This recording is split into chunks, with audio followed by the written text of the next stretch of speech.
13வது வசனம். உன் தேவனாயிருக்கிற கர்த்தராகிய நான் உன் வலது கையை பிடித்து பயப்படாதே, நான் உனக்கு துணை நிற்கிறேன் என்று சொல்லுகிறேன்.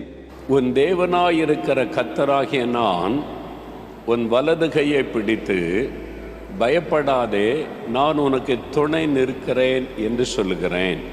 ஆண்டவர் இயேசு கிறிஸ்து இங்கே வந்திருக்கிற ஒவ்வொருவரை பார்த்து சொல்லுகிறார், என் மகனே, என் மகளே, நீ என்னை தேடி என் சமூகத்தில் வந்திருக்கிறாய் அல்லவா?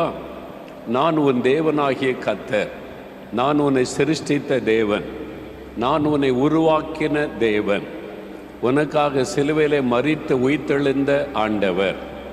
நான் உனக்கு சொல்லுகிறேன், உன் வலது கையை பிடித்து நீ பயப்படாதே, நான் உனக்கு துணை நிற்கிறேன் என்று சொல்லுகிறேன் என்று ஆண்டவர் சொல்லுகிறார். அல்லேலூயா, அல்லேலூயா. இந்த உலகத்தில் யாருமே இந்த மாதிரி சொல்லிவிட முடியாது. சிலர் சொல்லுவாங்க, ஆனால் அது அப்படி வாழ்நாள் முழுவதும் கூட இருந்து நடத்த முடியாது.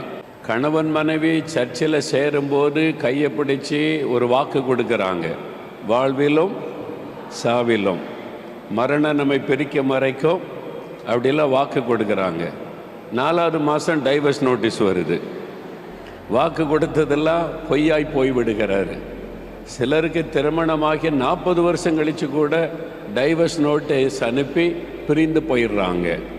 அப்போ மனிதன் கொடுக்கிற வாக்குகள் நிலையானது அல்ல, நம்பக்கூடியது அல்ல, எந்த நேரத்தில் மாறலாம். ஒருவேளை இந்த மனிதர்கள் மாறாதபடி அன்பு கூர்ந்தாலும் மரணம் என்கிற ஒரு காரியம் யாருக்கு முந்தி வரும் என்று தெரியாது. ஐயோ, கடைசி வரை இருப்பேன்னு சொன்னீங்களே, இப்படி போயிட்டீங்களே அப்படின்னு கண்ணீர் வடிக்கிறதை பார்த்துருக்கிறோம். இந்த உலகத்தில் வாழ்நாள் முழுவதும் கடைசி வரைக்கும் நம்ம கூட இருக்கக்கூடிய ஒரே ஒருவர் ஆண்டவர் இயேசு கிறிஸ்து மாத்திரம்தான். அவர்தான் உங்களை பார்த்து சொல்லுகிறார், என் மகளே பயப்படாதே, என் மகனை பயப்படாதே, நான் உன் வலது கையை பிடிக்கிறேன், நீ பயப்படாதே, உனக்கு துணை நிற்கிறேன் என்று சொல்லுகிறேன் என்று ஆண்டவர் சொல்லுகிறார். இதில் 3 காரியத்தை பார்க்க முடியும். முதலாவது ஆண்டவர் சொல்கிற வார்த்தை பயப்படாதே, ஃபியர் நாட். மகனை பயப்படாதே, மகளை பயப்படாதே. சிலருக்கு 100 விதமான பயம் இருக்குது, சிலருக்கு 200 விதமான பயம் இருக்குது, சிலருக்கு எதை எடுத்தாலும் பயமாக இருக்குது, பயப்படுகிற சூழ்நிலை. அப்போ ஆண்டவர் சொல்கிறாரு, நீ பயப்படாதே, நீ பயப்படாதே, நீ பயப்படாதே. வேதத்தை நீங்கள் வாசிக்கும் போது அடிக்கடி ஆண்டவர் சொல்லுகிற வார்த்தை நீ பயப்படாதே என்கிற வார்த்தை.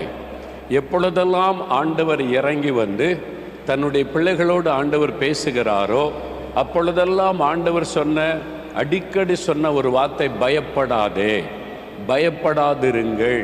ஆபிரகாமை பார்த்து சொல்கிறாரு, ஈசாக்கை பார்த்து சொல்லுகிறார், யாக்கோபிடத்திலே சொல்லுகிறார், மோசேயினிடத்தில் சொல்லுகிறார்.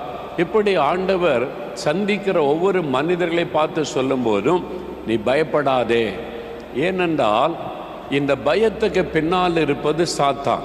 இந்த பயம் என்கிற காரியத்துக்கு பின்னால் இருப்பது பொல்லாத சாத்தான். இந்த சாத்தான் தான் ஒரு மனிதனுக்குள்ளே பயத்தை கொண்டு வந்து அவனை முடக்கிவிட நினைக்கிறான்.